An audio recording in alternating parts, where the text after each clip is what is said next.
Hi there, welcome. This is one of our pre-recorded tastings. So this is the French board. Hi, I'm Max. I'm one of the senior cheesemongers here, and I'm going to be taking you through your cheese. One of the beauties of these pre-records is that you can pause at any time. So don't be afraid to kind of pause, make sure that you've got everything sorted. But also as we go through, keep pausing so you have time to kind of to take things at your own pace, to eat them in different orders, try different matchings if you've got wine or other drinks with this, and essentially make sure that it's nice and relaxing.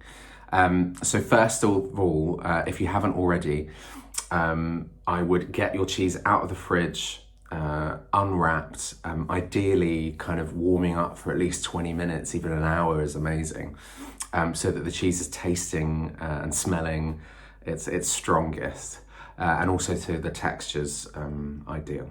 It makes an awful lot of difference. So here we work in a cheese room, which is a beautiful place, but for many reasons it's quite cold. And it's often I find that once I get a cheese out of that room and it's really warmed up, that I get a chance to kind of taste it at its full potential. So much so that some cheeses I taste inside the room, inside the cheese room, that I'm kind of not so fussed by.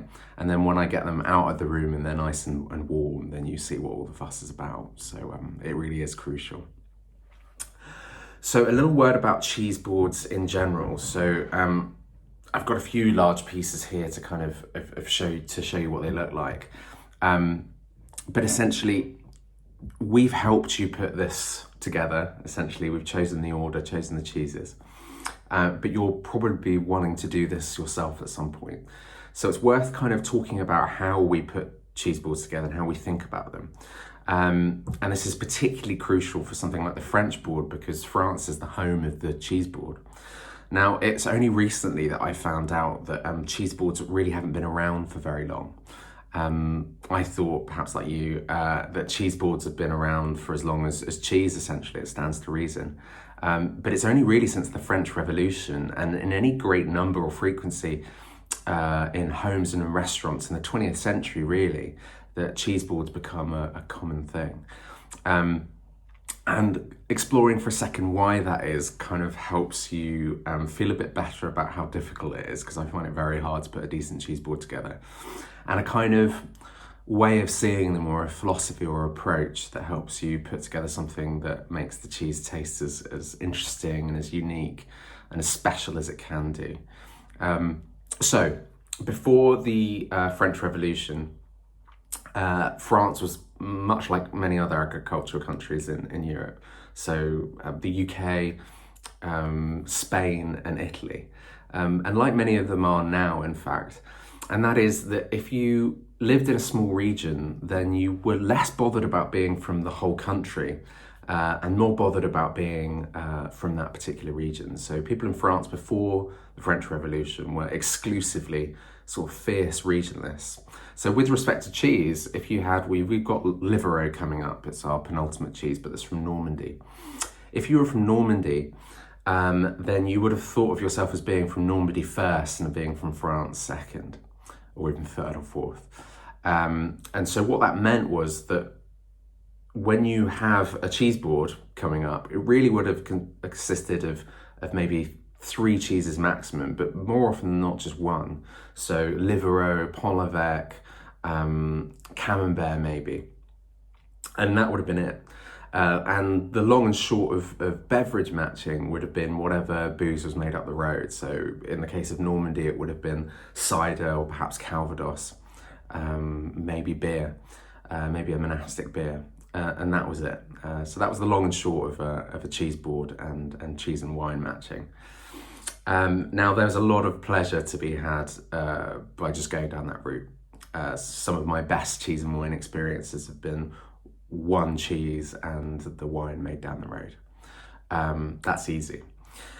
So after the French Revolution, suddenly these workers around France are convinced of something, which is that they're not just from their region, they're from France as a whole. So they're suddenly French men and women first.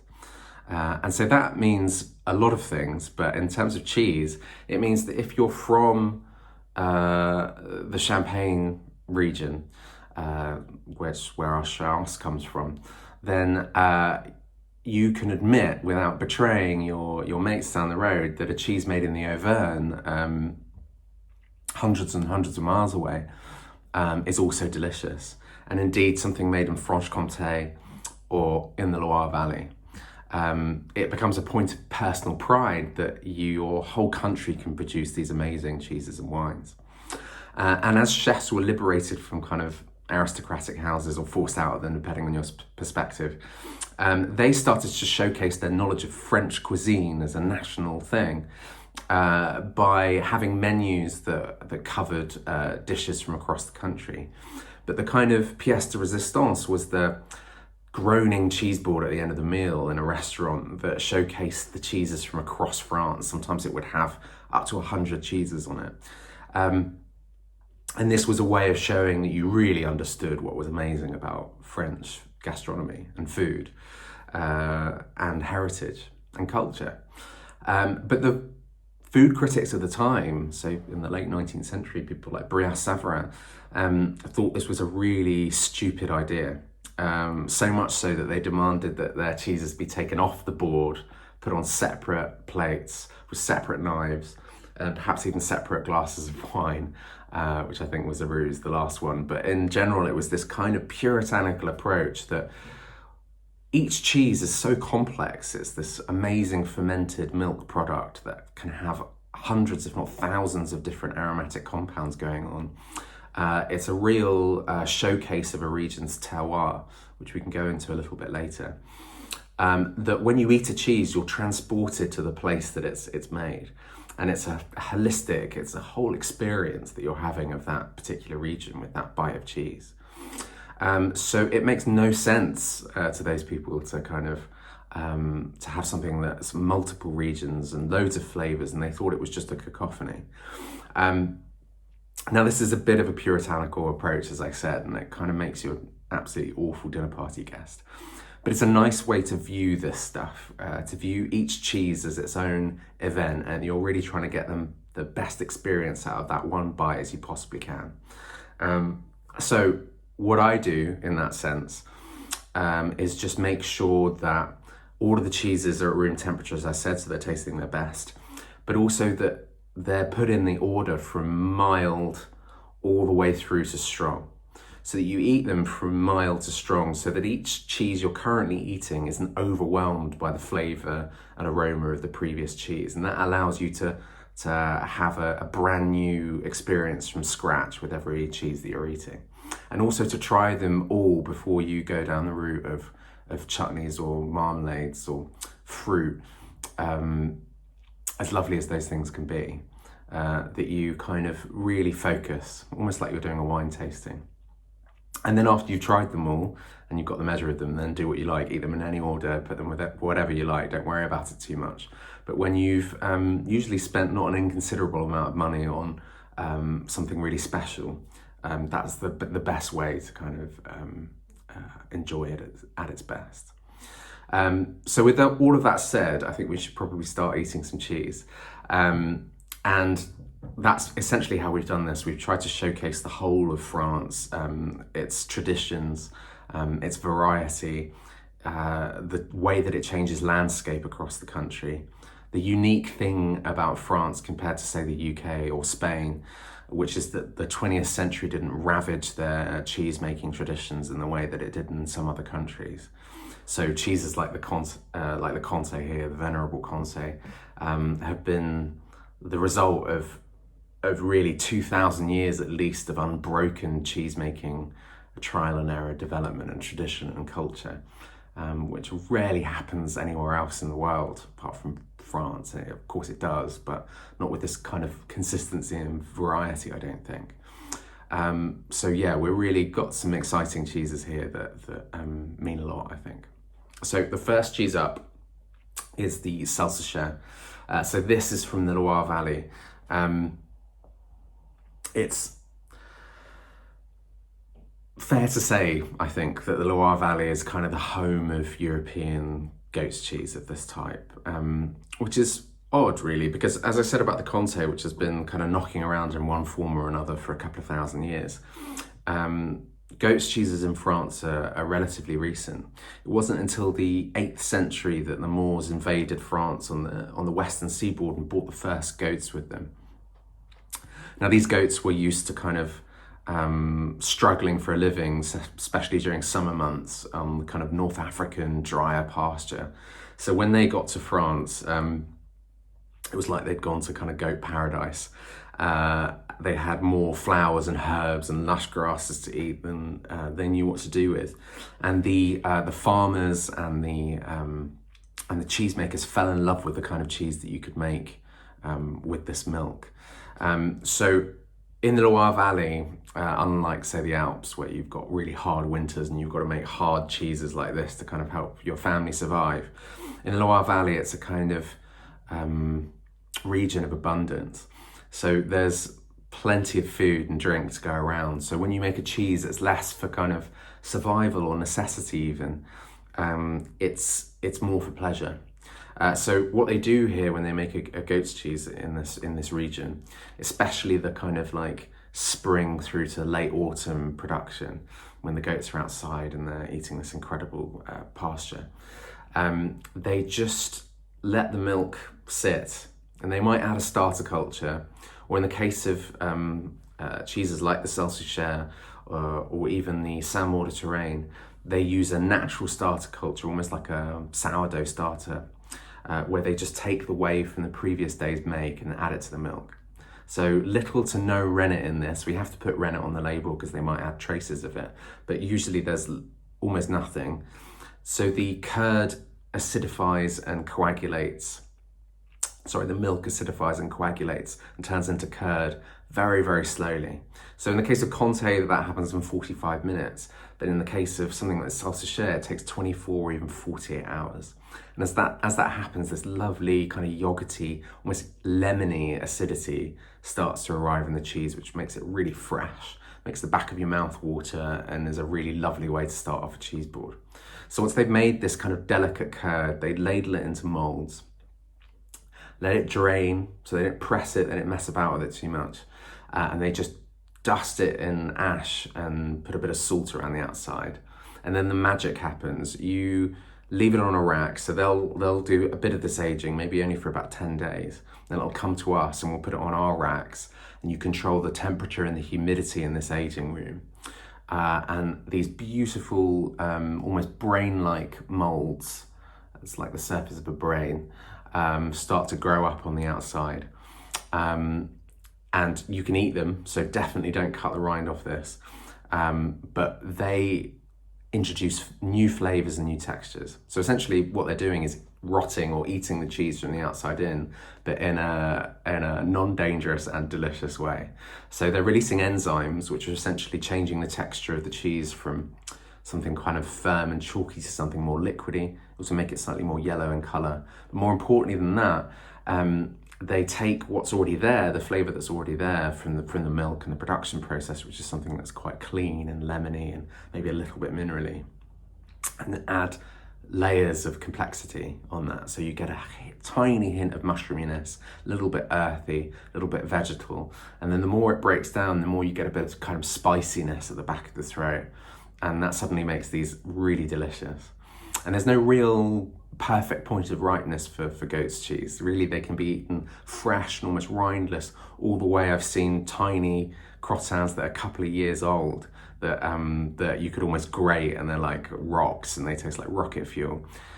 Every single stage has its proponents and its people who love it at that point.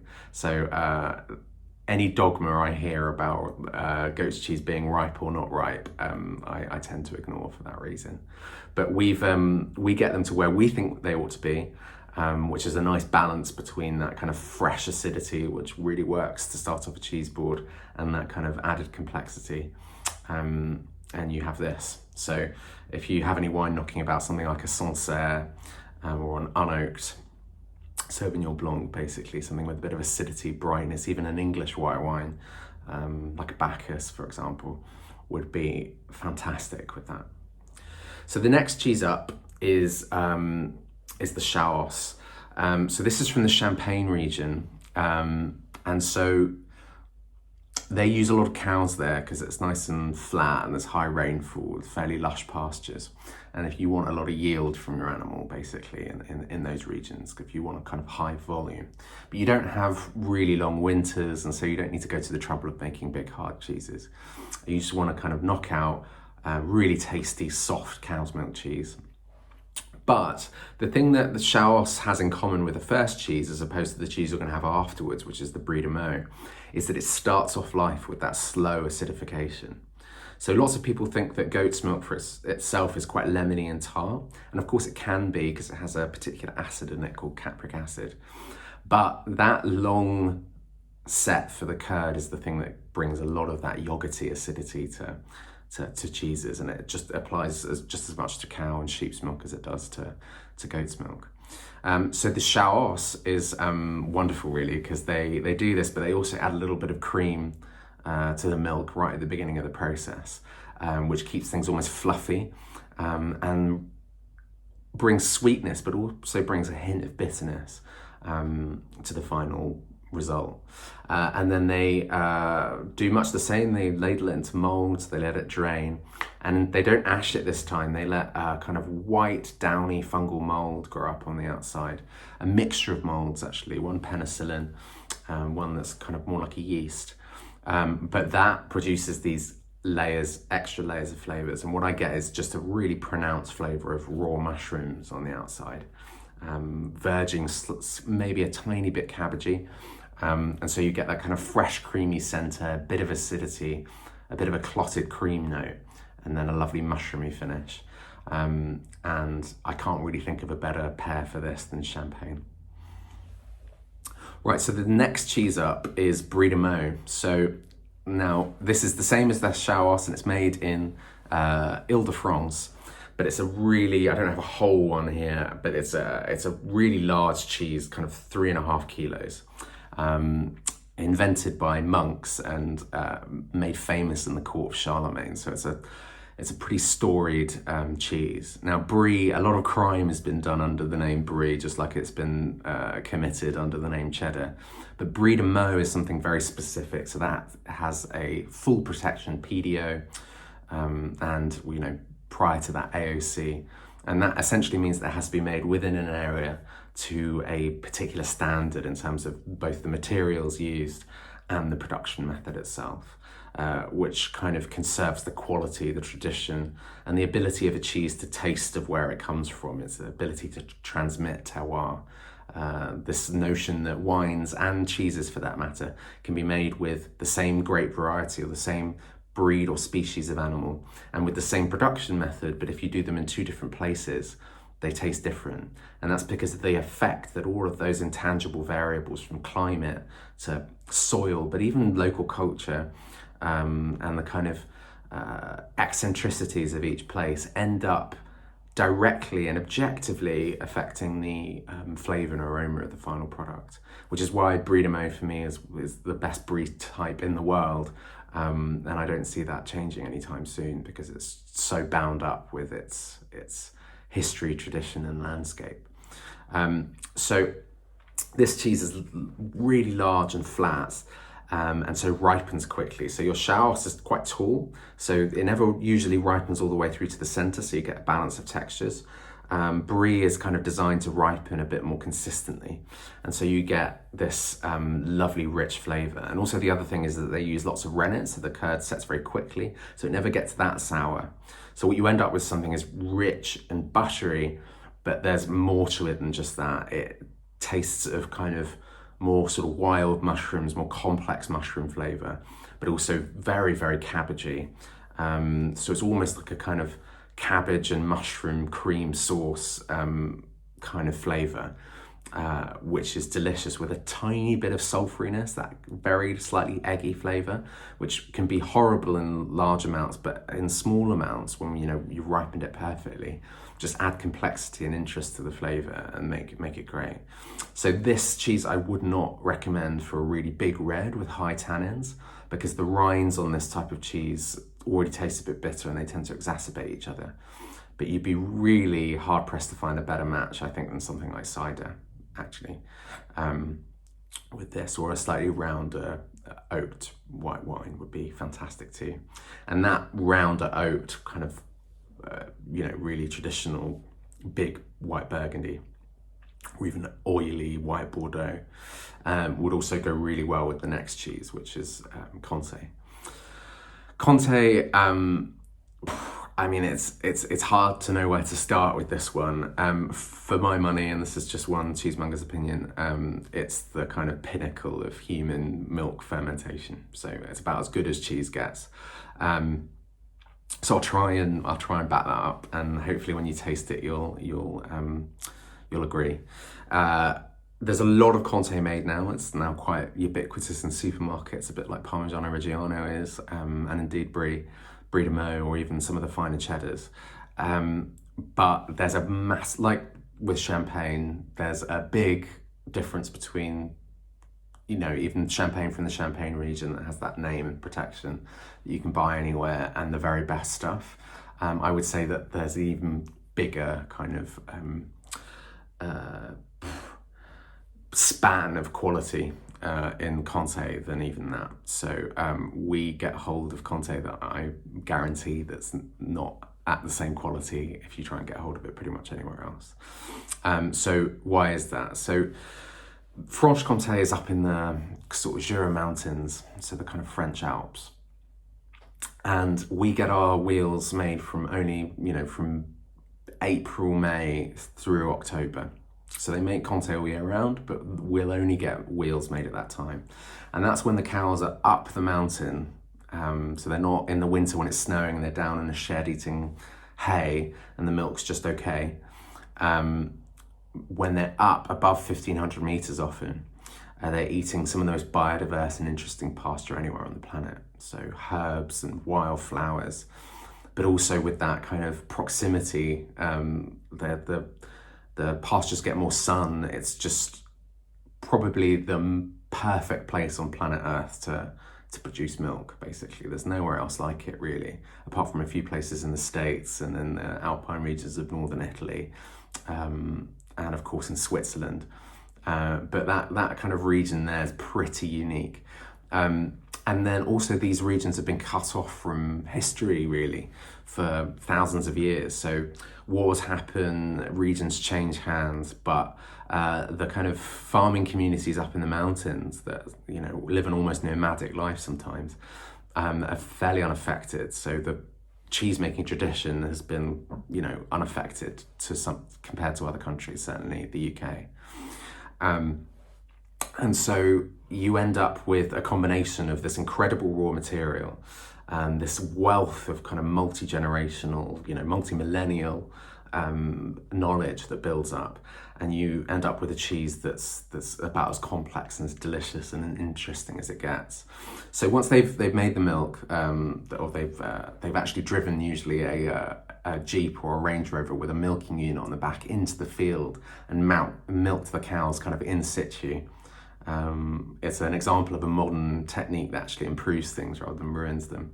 And then they take the milk back down the mountain to the dairy, and they set the curds, and they put the curds in these large copper vats, sometimes over wood-burning fires, and then cook them until they kind of expel a bit more whey, a bit more liquid.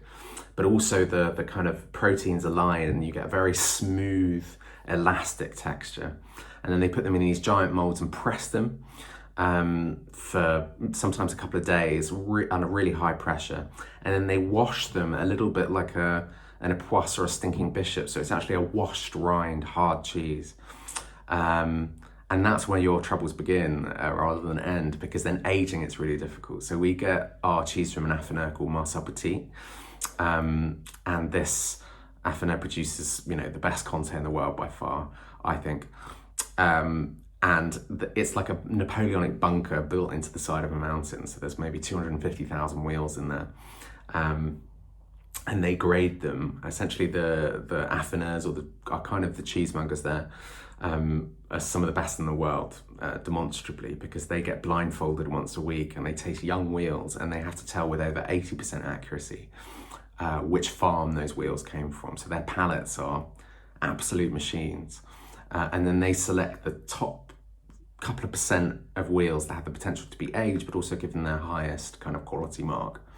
And then we go out there, prior to lockdown, once a year and select our wheels for the next couple of years.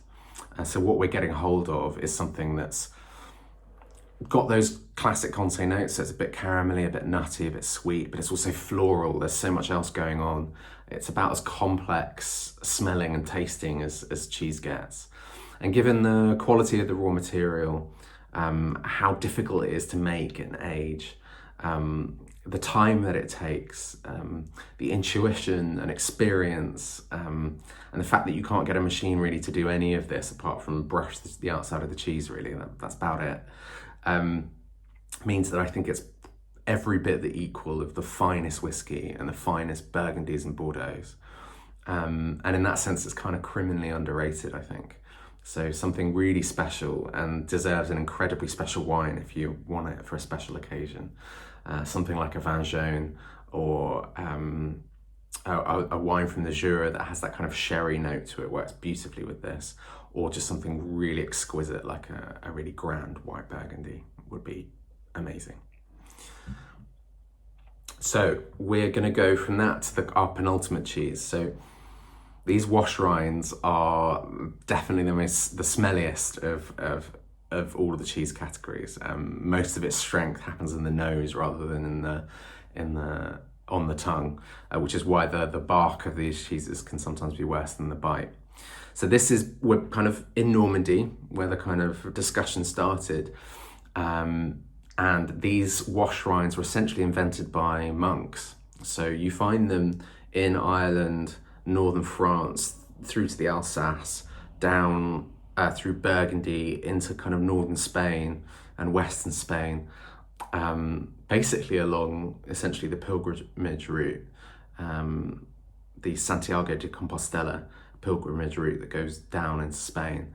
And these monks, they had very tough lives, early starts, late finishes, but they also essentially invented most of Europe's great beers, invented champagne, responsible for brie and camembert recipes, and this whole category of cheese, the wash rind.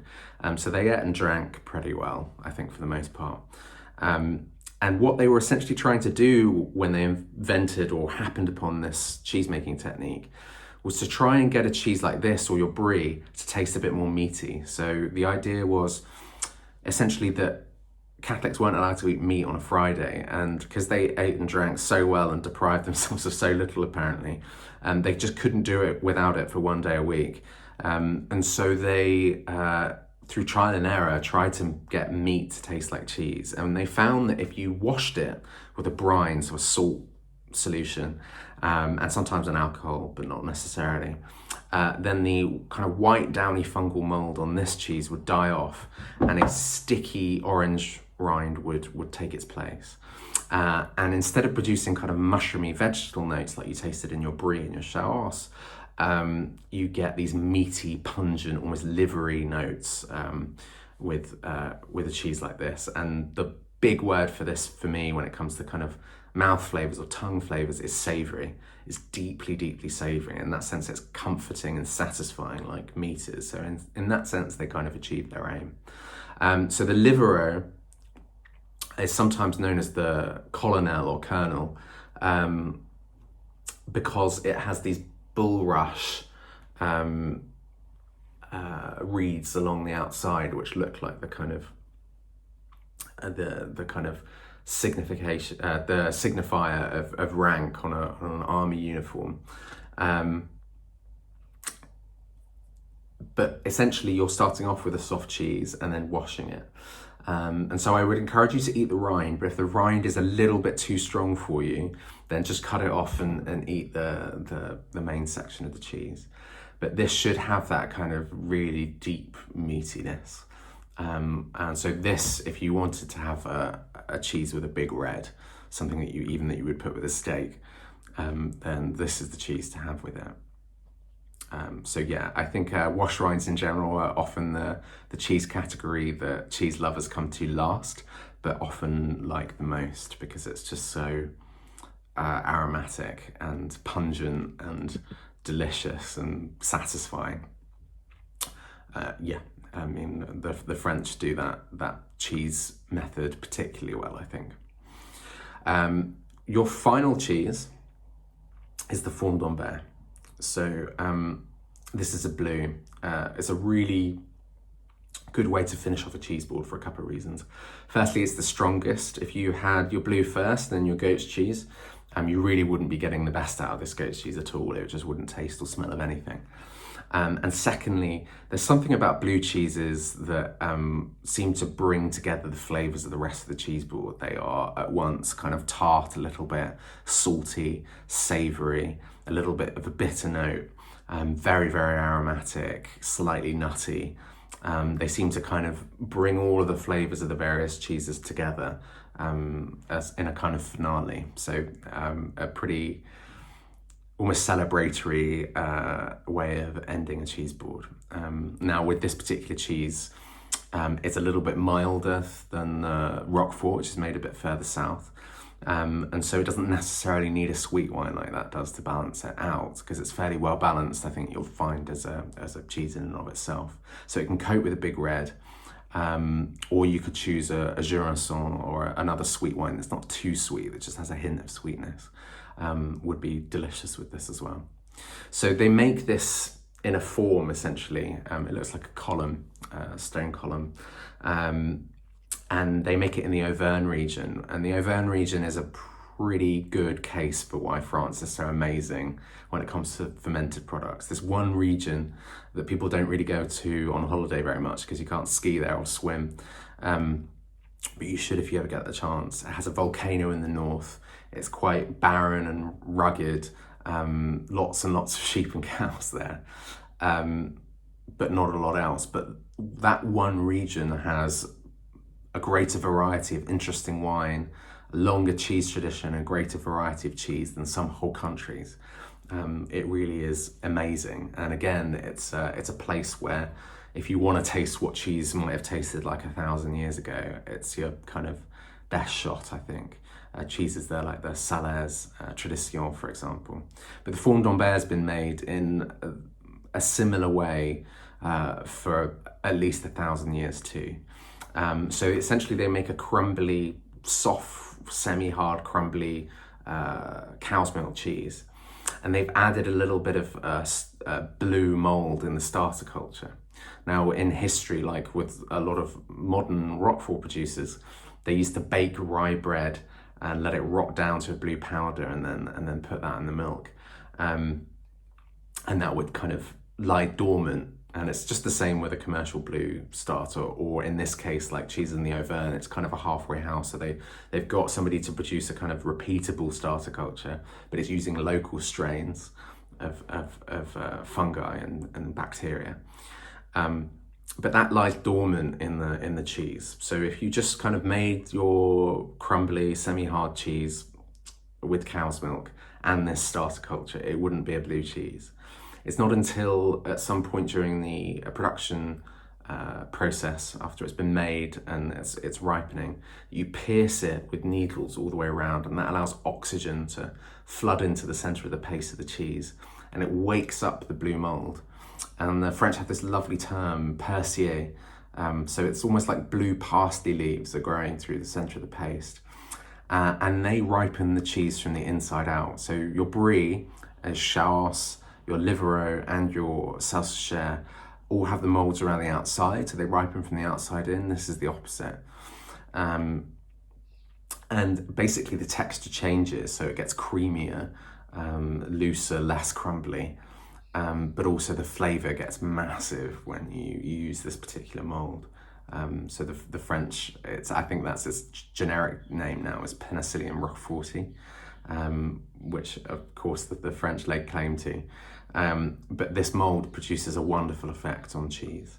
So in this case, it produces a lot of umami, the word Japanese have for savoury. So it's not just salty, it's like deeply satisfying in a way that even the Livero doesn't quite manage. It's really, really savoury, almost like something like an anchovy or the crystals of Parmigiano Reggiano or a dashi, kombu or katsuobushi, lots of Japanese miso even, lots of Japanese ingredients that really hunt for this flavour. Is really apparent in blue cheese. And that's why it tastes so incredible on a steak or a burger, because it has this effect of heightening meaty flavours. So you've got that savouriness, you've got that saltiness, it's slightly sweet. I definitely get the flavour of like toasted walnuts or nuts in there. And it's also a little bit bitter. There's a bit of fruitiness as well, these kind of fruit acids going on. Really well balanced and interesting, but not kind of blow your head off as some blues can be. So a really lovely way to end the cheese board. All right, fantastic. Thank you so much for doing this with us, for allowing us to kind of talk about this incredible produce. And I hope you enjoy, and I hope to see you in person very soon. Okay, thank you.